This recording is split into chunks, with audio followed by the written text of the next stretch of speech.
అందరికీ నమస్కారం అండి. మేషరాశి వారికి ఆగస్టు 10వ తేదీ సోమవారం అనగా రేపటి రోజున దినఫలితాల ప్రకారం ఉదయం నుండి రాత్రి వరకు మీ జీవితంలో జరిగేటువంటి పూర్తి అంశాల గురించి మనం ఈరోజు ఈ వీడియోలో క్లియర్గా తెలుసుకోబోతున్నాం. తెల్లారితే మీ ఇంట్లో మీ జీవితంలో జరిగేటువంటి కొన్ని ఆశ్చర్యకరమైనటువంటి సంఘటనలు, ఒక వ్యక్తి రాక వల్ల మీ జీవితంలో ఎలాంటి శుభవార్తలు వినబోతున్నారు అనేటువంటి పూర్తి అంశాల గురించి మనం ఈరోజు ఈ వీడియోలో క్లియర్గా తెలుసుకోబోతున్నాం. కాబట్టి ఈ రాశి వారు మొట్టమొదటిసారిగా మన ఛానల్ని చూసినట్లయితే దయచేసి ఛానల్ని సబ్స్క్రైబ్ చేసుకుని నాకు మీ అమూల్యమైనటువంటి సపోర్ట్ అందిస్తారని మనస్ఫూర్తిగా కోరుకుంటూ ఇక ఈ వీడియో అనేది మొదలు పెడుతున్నాను. ఈరోజు ఉదయం నిద్ర లేచినప్పటి నుండి మీలో ఒక కొత్త ఉత్సాహం అయితే కనిపిస్తుందండి. చాలా రోజులుగా నిలిచిపోయినటువంటి మీరు ఎదురు చూస్తున్నటువంటి ఒక శుభవార్త మీ మనసుకు కొత్త ఆశను, కొత్త ఉత్సాహాన్ని కూడా తీసుకురాగలదు. అందుకే ఈరోజు జరిగే ప్రతి విషయాన్ని ప్రశాంతంగా గమనించడం చాలా మంచిది. ఇంతకాలంగా ఆగిపోయినటువంటి పనులు ఒక్కొక్కటిగా ముందుకు కదలడం ప్రారంభమవుతుంది. ఇంట్లో కూడా ప్రశాంతమైనటువంటి వాతావరణం కూడా నెలకొంటుంది. కుటుంబ సభ్యులతో మాట్లాడేటప్పుడు మృదువైన మాటలు ఉపయోగిస్తే చిన్న చిన్న అపార్థాలు కూడా తొలగిపోతాయండి. ఉద్యోగం చేస్తున్న వారికి ఈరోజు చాలా అనుకూలంగా కూడా ఉంటుంది. మీ కష్టాన్ని గుర్తించే వ్యక్తులు మీ గురించి మీ అభిప్రాయం మంచిగా వ్యక్తం చేస్తారు. ఉన్నతాధికారుల నుండి ప్రశంస లభించే అవకాశం కూడా ఉంటుందండి. పదోన్నతి లేదా కొత్త బాధ్యతలు సంబంధించినటువంటి చర్చలు కూడా ప్రారంభమయ్యే సూచనలు అయితే కనిపిస్తున్నాయి. ఇక ఆర్థికంగా ఈరోజు మీకు ఉపశమనం కల్పించే రోజు. రావాల్సిన డబ్బు చేతికి వచ్చే అవకాశం కూడా ఉంటుంది. ఒక శుభవార్త ద్వారా మీ ఆర్థిక పరిస్థితి మెరుగుపడే సంకేతాలు కూడా కనిపిస్తున్నాయి. అనవసరమైనటువంటి ఖర్చులను తగ్గించి పొదుపుపై దృష్టి పెట్టడం మరి మీకు మరింత ప్రయోజనం కూడా చేకూరుతుందన్నమాట. విద్యార్థులకు చదువులో ఏకాగ్రత పెరుగుతుందండి. పోటీ పరీక్షలకు సిద్ధమవుతున్నటువంటి ఈ యొక్క రాశి వారికి శుభవార్తలు వినిపించే అవకాశం కూడా ఉంది. గురువుల ఆశీర్వాదం మీకు మంచి ఫలితాలను కూడా అందిస్తుంది. వివాహం కోసం ఎదురు చూస్తున్న వారికి మంచి సంబంధాల గురించి చర్చలు జరగవచ్చు. ప్రేమలో ఉన్నవారు తొందరపడి నిర్ణయాలు తీసుకోకుండా పరస్పర విశ్వాసాన్ని పెంచుకోవడం కూడా చాలా మంచిది. ఆరోగ్యపరంగా పెద్దగా ఇబ్బందులు కనిపించలేకపోయినా అలసట, నిద్రలేమి వంటి చిన్న సమస్యలు రావచ్చు. సరైన ఆహారం తీసుకోవడం, తగినంత విశ్రాంతి తీసుకోవడం కూడా చాలా మంచిది. ఇక ఈరోజు మీకు రాబోయేటువంటి అతిపెద్ద శుభవార్తలు ఏమిటంటే కనుక, చాలా రోజులుగా మీరు మనసులో పెట్టుకున్నటువంటి ఒక కోరిక అంటే నెరవేరే దిశగా అడుగులైతే పడతాయి. ఉద్యోగం, వ్యాపారం, కుటుంబం లేదా ధనానికి సంబంధించినటువంటి ఒక సంతోషకరమైనటువంటి సమాచారం మీ చెవిన పడే అవకాశం అయితే ఉంది. ఆ వార్త మీలో కొత్త నమ్మకాన్ని కూడా కలిగిస్తుంది. ఇక నా జీవితంలో మంచి రోజులు మొదలయ్యాయి అనే భావన మీలో కూడా బలపడుతుంది. ఇప్పటి వరకు మూసుకుపోయినట్లు కనిపించినటువంటి అదృష్ట ద్వారాలు ఇప్పుడు ఒక్కొక్కటిగా తెరుచుకోవడం కూడా ప్రారంభమవుతుంది. మీరు చేసిన నిజాయితీ ప్రయత్నాలకు దైవానుగ్రహం కలిసి వచ్చి విజయాలను మార్గం కూడా చూపుతుందండి. కొందరికి కొత్త ఉద్యోగ అవకాశం, మరికొంతమందికి ఆర్థిక లాభం, ఇంకొంతమందికి కుటుంబంలో శుభకార్యానికి సంబంధించినటువంటి శుభవార్త అందే అవకాశాలు కూడా కనిపిస్తున్నాయి. ఈరోజు మీకు పరిచయం అయ్యేటువంటి ఒక వ్యక్తి భవిష్యత్తులో మీ ఎదుగుదలకు కీలకంగా మారవచ్చు. అందువల్ల ప్రతి పరిచయాన్ని గౌరవంగా స్వీకరించండి. ఎవరి మాటనైనా పూర్తిగా విని తర్వాత నిర్ణయం తీసుకోండి. అలాగే రేపటి రోజున సోమవారం కావడంతో ఈ యొక్క రాశి వారు తప్పకుండా శివారాధన చేసుకోండి. అలాగే రేపటి రోజున మీ జీవితంలో ఎప్పుడు కూడా సంతోషకరమైనటువంటి శుభవార్తలు మీరు వినబోతున్నారని ఒక విషయాన్ని మాత్రం గుర్తుపెట్టుకోండి. ఈ యొక్క రాశి వారు సాధారణంగా చాలా ధైర్యవంతులండి. ఆత్మవిశ్వాసం కలిగి ఉంటారు. ఒకసారి ఏదైనా లక్ష్యాన్ని నిర్ణయించుకుంటే దాన్ని సాధించే వరకు వెనక్కి తగ్గరు. బయటకు చాలా గంభీరంగా కనిపించినా మనసులో మాత్రం కుటుంబ సభ్యులపై అపారమైనటువంటి ప్రేమ, బాధ్యతా భావం కలిగి ఉంటారు. ఎవరి నమ్మకాన్ని సులభంగా పొందరు. కానీ ఒకసారి నమ్మితే చివరి వరకు ఆ బంధాన్ని నిలబెట్టుకోవడానికి ప్రయత్నిస్తారు. అన్యాయం, మోసం, అబద్ధం వంటి వాటిని వీరు అసలు ఇష్టపడరు. కష్టకాలంలో కూడా ధైర్యంగా నిలబడేటువంటి స్వభావం వీరిది. అయితే కొన్నిసార్లు కోపాన్ని నియంత్రించుకోవడం, తొందరపాటు నిర్ణయాలు తీసుకోకుండా ఉండడం వీరికి చాలా మేలు చేస్తుందన్నమాట. రేపటి రోజు మీకు అదృష్ట రంగులు వచ్చేసి ఎరుపు, గులాబీ, బంగారు రంగు. అదృష్ట సంఖ్యలు వచ్చేసి 3, 6, 9. శుభ దిక్కు వచ్చేసి ఉత్తర దిక్కు లేదా ఈశాన్య దిక్కు వైపు ప్రయాణం మీకు ముఖ్యమైన పనులు ప్రారంభించడం అనుకూలంగా భావించవచ్చండి. శుభ సమయం వచ్చేసి ఉదయం 8:30 నుంచి 10:30 వరకు, అలాగే సాయంత్రం 4:50 నుంచి 6:30 వరకు ముఖ్యమైనటువంటి పనులు చేయడానికి అనుకూలమైనటువంటి సమయంగా భావించవచ్చు. ఇక రేపటి రోజు మీకు కొత్త అవకాశాలు కనిపించే సూచనలు కూడా ఉన్నాయండి. ఉద్యోగ, వ్యాపార, కుటుంబ విషయాల్లో శుభవార్తలు వినేటువంటి అవకాశాలు కనిపిస్తున్నాయన్నమాట. పెద్దల ఆశీర్వాదం తప్పకుండా తీసుకొని ఏ పని మొదలుపెట్టే ముందైనా సరే పెద్దల ఆశీర్వాదం తీసుకోవడం చాలా మంచిదండి. ఈ యొక్క రాశి వారికి రేపటి రోజున కొన్ని విషయాల్లో అప్రమత్తంగా ఉండాల్సినటువంటి అవసరం ఉంది. కొన్ని విషయాల్లో చాలా అనుకూలంగా ఉందన్నమాట. ముందుగా ప్రతికూలమైనటువంటి రంగాల గురించి తెలుసుకుంటే అనవసర వాదనలు, కోపంతో మాట్లాడడం వల్ల సంబంధాల్లో చిన్న చిన్న విభేదాలు రావడం కూడా జరుగుతుందన్నమాట. భాగస్వామ్య వ్యాపారాల్లో ఉన్నటువంటి వారు ఏ పత్రానైనా పూర్తిగా చదవకుండా సంతకం చేయడం మంచిది కాదండి. అప్పులు పెద్ద మొత్తంలో తీసుకోవడం లేకుంటే ఇవ్వడం కూడా మీరు తగ్గించుకోవాలన్నమాట. అప్పులు ఇవ్వడం లేదా తీసుకోవడం మంచి నిర్ణయాలు, జాగ్రత్త అవసరం. వాహనం నడిపేటప్పుడు తొందరపాటు అయితే వద్దండి. ఆరోగ్యపరంగా అలసట, నిద్రలేమి నిద్రలేమి లేదా ఒత్తిడి అనిపిస్తే విశ్రాంతికి ప్రాధాన్యత ఇవ్వండి. ఇతరుల మాటలు విని తొందరపడి నిర్ణయాలు తీసుకోవడం వల్ల ఇబ్బందులు ఎదురయ్యే అవకాశం కూడా ఉందండి. అనుకూలమైనటువంటి రంగాలు వచ్చేసి ఉద్యోగ రంగంలో మీ ప్రతిభను గుర్తించి లభించే అవకాశాలు కూడా ఉన్నాయి. వ్యాపార రంగంలో కొత్త పరిచయాలు, కొత్త అవకాశాలు లాభదాయకంగా మారవచ్చు. విద్యార్థులకు చదువులో ఏకాగ్రత పెరిగి పోటీ పరీక్షలకు చేసిన వారికి కృషికి మంచి ఫలితాలు వచ్చే సూచనలు అయితే కనిపిస్తున్నాయండి. కుటుంబంలో పెద్దల సహకారం లభించవచ్చు. ఆర్థిక విషయాల్లో నిలిచిపోయినటువంటి కొంత డబ్బు తిరిగి వచ్చే అవకాశం కూడా ఉందండి. ప్రభుత్వ కార్యాలయాల్లో పెండింగ్లో ఉన్నటువంటి కొన్ని పనులు ముందుకు సాగే సూచనలు కూడా కనిపిస్తున్నాయి.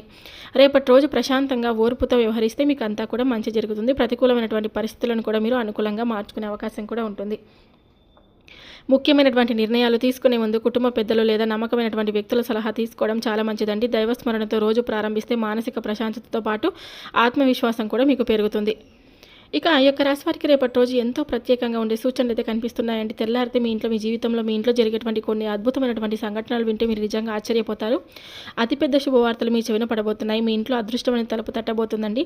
మీ కృషికి తగినటువంటి గుర్తింపు కూడా లభించబోతుందన్నమాట. చాలా రోజులుగా మీ మనసులో ఉన్న కోరిక నెరవేరే దిశగా అడుగులు పడే అవకాశం కూడా ఉంది. మీరు ఎంతో కాలంగా ఎదురు చూస్తున్నటువంటి ఒక శుభవార్త అకస్మాత్తుగా మీ జీవితంలో ఆనందాన్ని కూడా ఇవ్వవచ్చు అనమాట. మీ కృషికి తగినటువంటి గుర్తింపు లభిస్తుంది. ఉద్యోగంలో ఉన్న వారికి మంచి అవకాశం, వ్యాపారంలో ఉన్న వారికి కొత్త ఒప్పందం లేదా లాభదాయకమైనటువంటి పరిచయం, విద్యార్థులకు మంచి ఫలితాలు దారితీసే సమాచారం అందే అవకాశాలు కూడా చాలా బలంగా కనిపిస్తున్నాయి. ఇటీవల మీరు నిలిచిపోయినటువంటి పనులు ఒక్కసారిగా వేగం అయితే అందుకోబోతున్నారండి. మీ కృషికి తగినటువంటి గుర్తింపు కూడా లభించేటువంటి అవకాశం అయితే ఉందన్నమాట.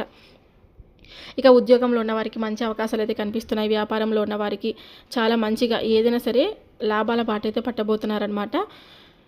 రేపటి రోజున చాలా మంచిగా మీకు అందరికీ ఉండబోతుందండి. ఎటువంటి ఇబ్బందులు అయితే ఏది లేదనమాట. చాలా అనుకూలమైనటువంటి రోజుగా మీకు చెప్పవచ్చు. మీ కులదేవతను స్మరించి నమస్కరించుకోవడం కూడా మీకు ఎంతో శుభప్రదం. ఇంట్లో పెద్దల ఆశీర్వాదం తీసుకొని పనులు ప్రారంభిస్తే కార్యసిద్ధి కూడా కలుగుతుందని కూడా చెప్తారు. అలాగే రేపటి రోజున ఒక వ్యక్తి వల్ల మీ జీవితమే చాలా సంతోషంగా ఉండబోతుంది. మీకు ముందుగా పరిచయం ఉన్నటువంటి వ్యక్తి కావచ్చు, ఒక స్నేహితుడు కావచ్చు, బంధువురాలు కావచ్చు, లేకుంటే ఆడవాళ్ళైనా సరే మగవాళ్ళైనా సరే ఒక వ్యక్తి వల్ల మీ జీవితం చాలా సంతోషంగా రేపటి రోజున ఉండేటువంటి అవకాశం అయితే ఉందన్నమాట. ఇక ఆరోగ్యపరంగా అలసట, నిద్రలేమి లేదా ఒత్తిడి అనిపిస్తే విశ్రాంతికి ప్రాధాన్యత ఇవ్వండి. ఇతరుల మాటలు విని తొందరపడే నిర్ణయాలు తీసుకోవడం వల్ల ఇబ్బందులు పడేటువంటి అవకాశం అయితే ఎక్కువగా కనిపిస్తుందండి. ఈ యొక్క రాశివారు రేపటి రోజు చేసుకోవాల్సినటువంటి కొన్ని పూజలు, పరిహారాలు, దానాల గురించి తెలుసుకుందాం. అలాగే నరదిష్టి నివారణ కోసం పూజ విధానం సుదీర్ఘమైన వివరణ కూడా తెలుసుకుందామండి. మన పెద్దలు నరదిష్టికి నల్లరాయి అయినా పగులుతుందని చెప్తూ ఉంటారు. మన మీద ఇతరుల చూపు, అసూయ, ఈర్ష్య పడకుండా ఉండాలని కోరుకుంటూ చాలామంది పూర్వకాలం నుండి ఎన్నో సాంప్రదాయ పద్ధతులను పాటిస్తూ వచ్చారు కదండి. అయితే ఇవన్నీ విశ్వాసానికి సంబంధించిన ఆచారాలు మాత్రమే. భయపడాల్సిన అవసరం లేదు. దైవస్మరణతో ప్రశాంతమైనటువంటి మనసుతో పూజ చేసుకోవడం ముఖ్యమైనటువంటి విషయం అండి. ముందుగా పూజ చేసుకునే రోజున ఉదయాన్నే నిద్రలేచి ఇంటిని శుభ్రం చేసుకోవాలి. ఇంటి ముందు నీటితో శుభ్రం చేసి వీలైతే ముగ్గు వేసుకోవాలి. అనంతరం తలస్నానం చేసి శుభ్రమైన వస్త్రాలు ధరించాలి. పూజ గదిలో ఉన్నటువంటి దేవతా విగ్రహాలను శుభ్రం చేసి పసుపు కుంకుమ పూలతో అలంకరించాలి. ముందుగా గణపతి స్వామిని ప్రార్థించాలి. ఓం గం గణపతియే నమః అనేటువంటి ఈ నామాన్ని భక్తితో జపిస్తూ గణపతికి పుష్పాలు సమర్పించాలి. ఏ పూజ అయినా విఘ్నాలు తొలగాలని గణపతికి ముందుగా స్మరించడం మన సాంప్రదాయంలో ముఖ్యమైనదిగా భావిస్తారు. ఆ తర్వాత మీ కులదేవతను, ఇష్టదైవాన్ని స్మరించాలి. కుటుంబ సభ్యులందరి ఆరోగ్యం, ఐక్యత, సుఖశాంతి కోసం ప్రార్థించాలి. మీకు ఏ దేవతపై భక్తి ఎక్కువగా ఉంటే ఆ దేవతను ప్రధానంగా ఆరాధించాలన్నమాట.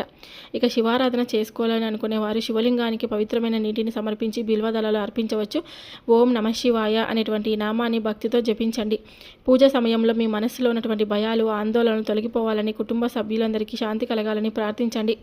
అమ్మవారి ఆరాధన చేయాలనుకునేవారు అమ్మవారికి పసుపు, కుంకుమ, పూలు సమర్పించి దీపం వెలిగించవచ్చు. శుక్రవారం రోజున మహాలక్ష్మీదేవిని భక్తితో పూజించి ఓం శ్రీ మహాలక్ష్మీ నమః అనేటువంటి ఈ నామాన్ని జపించవచ్చు. అమ్మవారి అనుగ్రహం కుటుంబంలో ఐశ్వర్యం, శాంతి కలిగిస్తుందని సాంప్రదాయ విశ్వాసం అండి. ఇక హనుమంతుని ఆరాధన కూడా చేసుకోండి. హనుమంతుని ఆరాధన కూడా సాంప్రదాయంగా ధైర్యం, రక్షణకు సంబంధించినటువంటి భక్తి ఆచారంగా భావిస్తారనమాట. మంగళవారం లేదా శనివారం రోజు లేకుంటే సోమవారం రోజు స్వామివారిని దర్శించి హనుమాన్ చాలీస చదవవచ్చు. ఓం హనుమతే నమః అనేటువంటి ఈ నామాన్ని మీరు తప్పకుండా జపించుకుంటూ ఉండండి. ఇక పూజ పూర్తయిన తర్వాత ఇంట్లో సాయంకాలం ఒక దీపం వెలిగించి ధూపం లేదా సాంబ్రాణి వేయడం కూడా ఇంటిని శుభ్రంగా సువాసనగా ఉంచుకోవచ్చు. పూజా సమయంలో ఇంట్లో ప్రశాంతమైనటువంటి వాతావరణం ఉండేలా కూడా మీరు తప్పకుండా చూసుకోండి. నరదిష్టి తొలగాలని కోరుకునేవారు సాంప్రదాయంగా చేసే మరో మంచి పరిహారం అన్నదానం అండి. మీకు సాధ్యమైనంత మేరకు పేదవారికి భోజనం పెట్టండి. ఆకలితో ఉన్నవారికి ఆహారం అందించడం గొప్ప సత్కార్యంగా భావించబడుతుంది. అలాగే గోమాతకు పచ్చిగడ్డి లేదా తగిన మేత అందించవచ్చు. పక్షులకు నీరు ధాన్యం పెట్టవచ్చు. వృద్ధులకు అవసరంలో ఉన్న వారికి సహాయం చేయవచ్చు.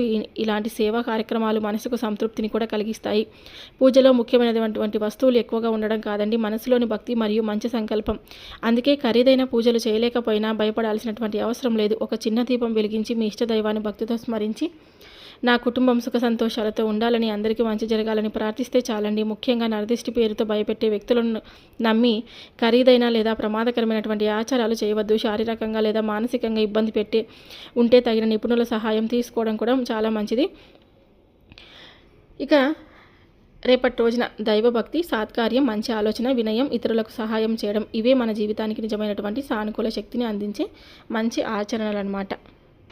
విన్నారు కదండి మేషరాశి వారు. ఈ వీడియో మీ అందరికీ నచ్చిందని అనుకుంటున్నాను. నచ్చితే తప్పకుండా లైక్ చేసి ఛానల్ని సబ్స్క్రైబ్ చేసుకొని నాకు సపోర్ట్ ఇస్తారని కోరుకుంటే సెలవు తీసుకుంటున్నాను. మరొక వీడియోతో మళ్ళీ కలుద్దాం. సర్వే జనా సుఖినో భవంతు. Thank you for watching.